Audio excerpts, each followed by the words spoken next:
Agora eu sei que alguém vai querer pegar onde o profeta disse na mensagem, perguntas e respostas número 3, no dia 30 de agosto de 64, onde ele estava respondendo sobre a alma.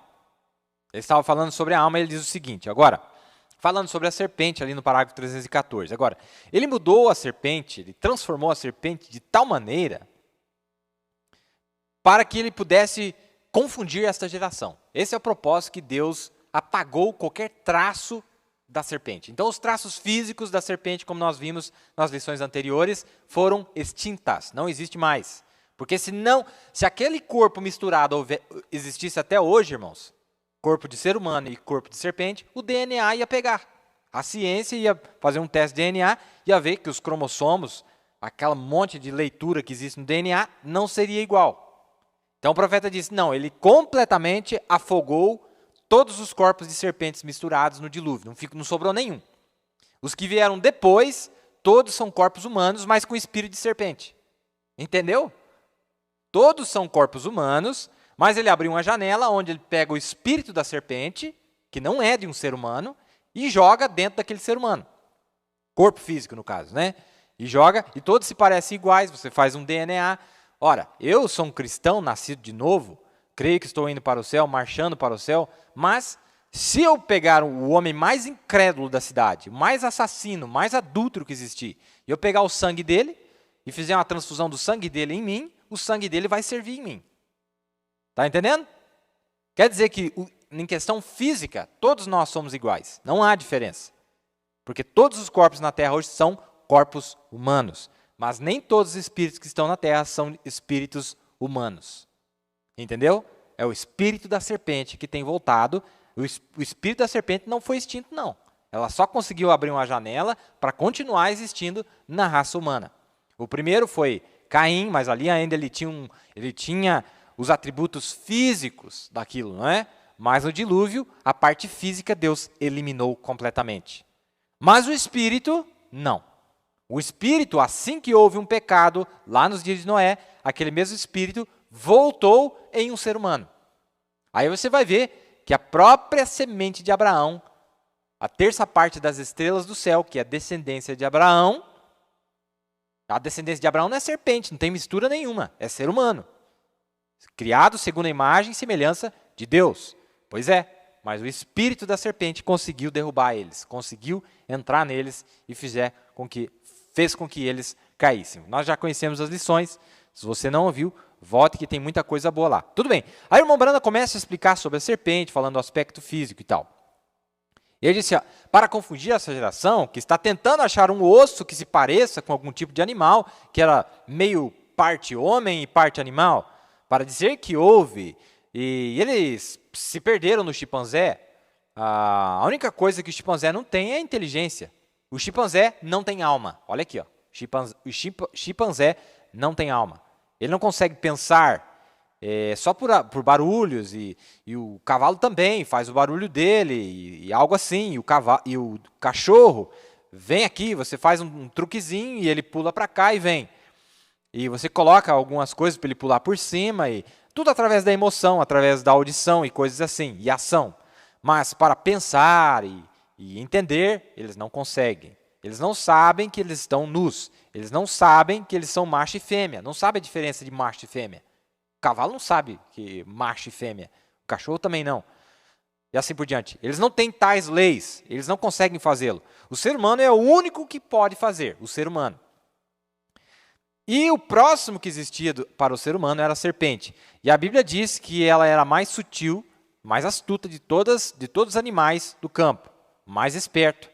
E ele quase tinha uma alma. Presta atenção, ele quase tinha uma alma.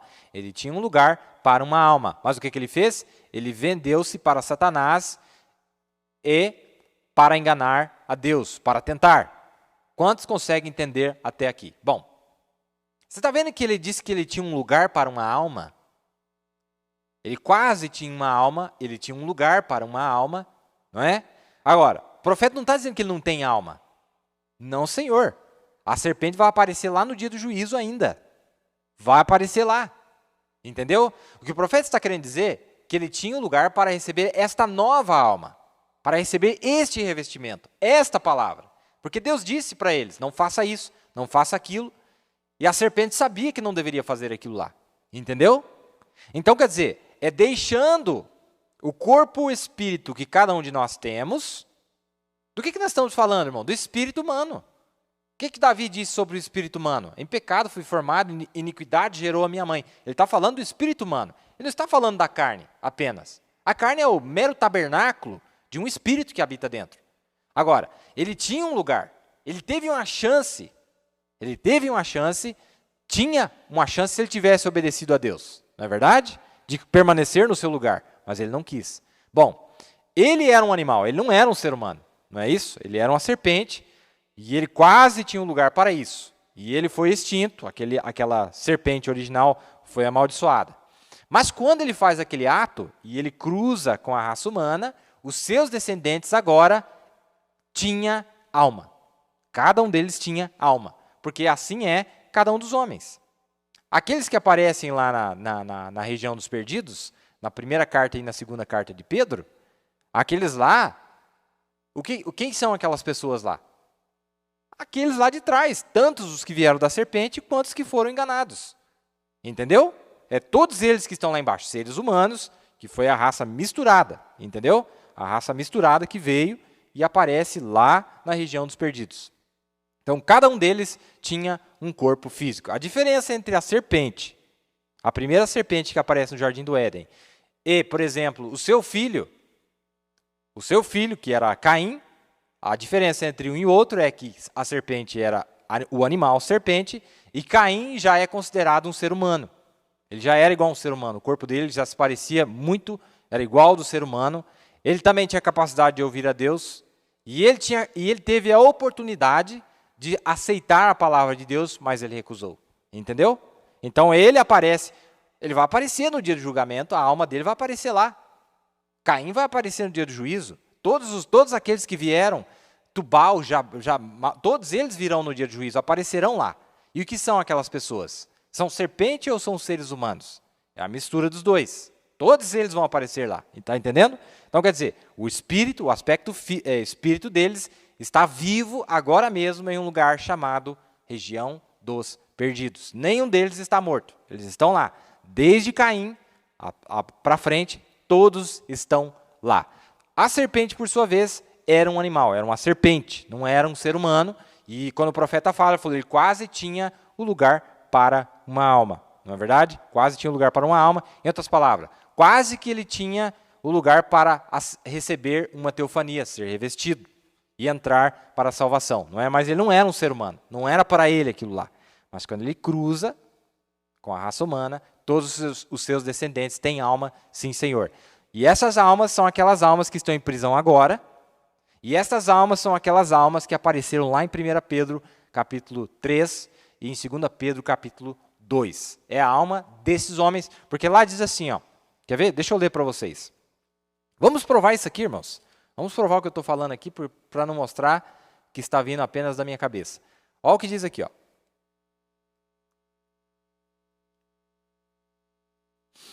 Porque se Deus, está em 2 Pedro capítulo 2, verso 4. Porque se Deus não perdoou aos anjos que pecaram, mas havendo-os lançado no inferno, os entregou às cadeias da escuridão, ficando reservados para o juízo. E não perdoou ao mundo antigo, mas guardou a Noé, a oitava pessoa, o pregoeiro da justiça, ao trazer o dilúvio sobre o mundo dos injustos. Tudo bem, volta agora em 1 Pedro, primeira carta de Pedro,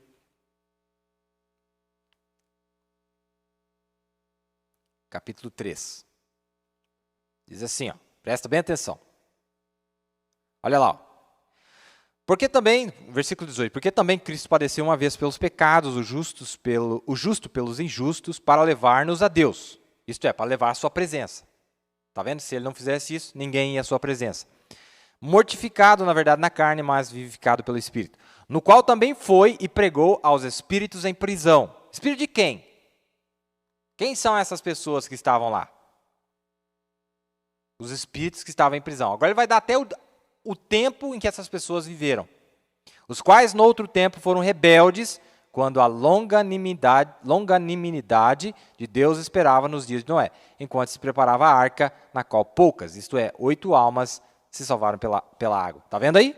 Então, todas aquelas pessoas que vieram a partir de Caim, aqueles seres humanos com alma, sim, têm alma. Eles não são animais como a serpente era. Todos eles têm alma. E poderiam ter aceitado a palavra de Deus. Deus disse para Caim, por que você não faz que nem teu irmão? E ele, se tivesse feito, é que ele não tinha predestinação. Dentro dessa alma, não tinha o germe de vida de Deus. Não tinha a predestinação de Deus, que é outro assunto que nós poderíamos estender muito mais. Está vendo aí? Então, todas essas pessoas que vieram, dali em diante, todos eles têm uma alma. Todos eles têm um corpo espiritual e estão vivos agora mesmo, lá na região dos perdidos. Se nós pudéssemos entrar na região dos perdidos para ver o que tem lá, essas pessoas estão lá, fisicamente falando, elas são visíveis, é um lugar que existe, é um lugar real. O irmão Branham esteve lá quando ele teve aquele acidente, com 14 anos de idade, não é? Ele desceu aquele lugar e ele viu aquelas pessoas lá embaixo, deu a descrição das pessoas, como eram os seus olhos, não é? Como eles estavam vestidos, as mulheres, que barulho que eles faziam, falavam, gemiam, um barulho assustador, tenebroso, não é? Ele viu tudo aquilo lá na quinta dimensão, que são esses corpos espirituais dessas pessoas que estão lá embaixo. E ele também foi à região dos salvos, em 1960, quando Deus disse que se ele gostaria de dar uma olhada o que havia preparado do outro lado da cortina. E o que ele viu lá? Corpos celestes. E agora nós estamos provando que existem 2 tipos de corpos celestes. Não é isso aí? Estamos mostrando que existem 2 tipos de corpos celestes, aqueles revestidos pela palavra e aqueles corpos celestes de homens, mulheres, que não são revestidos pela palavra. E tem mais, corpos celestes daqueles que estão esperando lá, que não, lá onde? Na 6ª dimensão, que não estão revestidos pela palavra. Esta é a parte que eu queria chegar.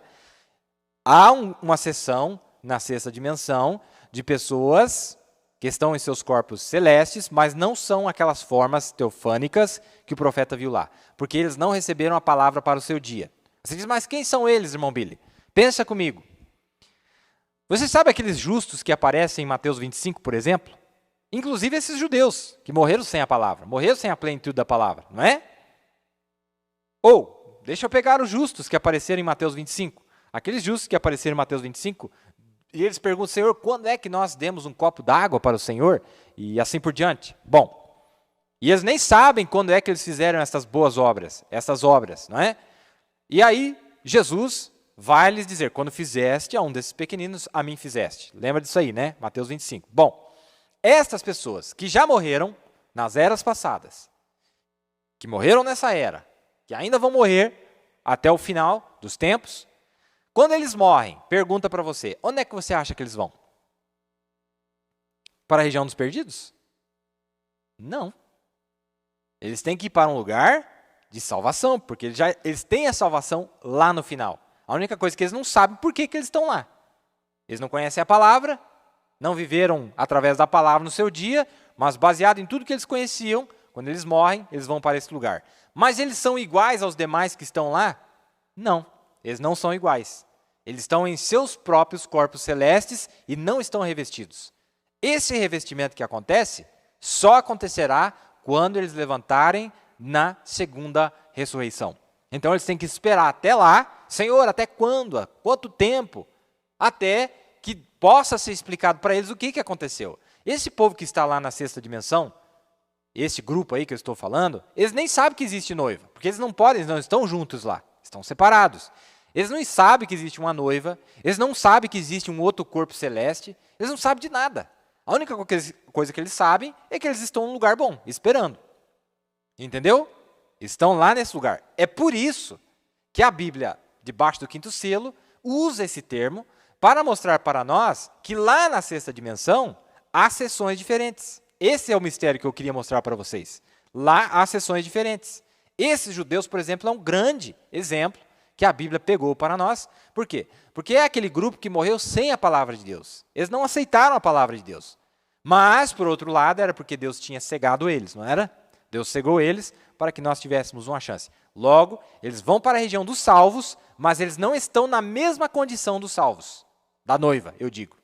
Eles estão na região dos salvos, mas não estão na mesma condição da noiva. A noiva é um grupo revestido pela palavra. A noiva é um grupo rejuvenescido. A noiva é um grupo que foi revestido. Foi revestido pelo sangue de Jesus. E isso rejuvenesceu. O mesmo poder que veio sobre Jesus Cristo, ele rejuvenesceu, não é? Quando ele apareceu no caminho de Emaús, ele estava jovem, não o reconheceram. Ele era um jovem, estava em outra maneira, né? Ele era um rapaz, não é? Estes santos que estão lá na sexta dimensão estão nessa condição. Por quê? Mas e os outros? Tem mais grupos na sexta dimensão? Tem mais grupos na sexta dimensão. O grupo dos judeus não está junto com o grupo dos gentios. Lá, os santos da sexta dimensão, os santos da noiva da sexta dimensão, nem os grupos das eras estão juntos. Cada era está separado. E tem mais. Tem mais. Os santos do Velho Testamento que estão na sexta dimensão rejuvenescidos também não estão junto com nenhum, não está junto com nenhum dos grupos da noiva gentia da dispensação dos gentios. Está entendendo? Irmãos, lá é um lugar geográfico, é físico. O irmão Brando diz que é real. É tão real quanto esse mundo aqui. Tão real quanto esse. Mas lá é um espaço grande geográfico onde, vamos usar esse termo, há fronteiras que dividem estados e províncias. E vou usar esses termos. Nesses estados, nessas províncias, estão esses grupos diferentes que nós estamos falando. Está entendendo? Dá para captar assim? Tem mais coisa aqui.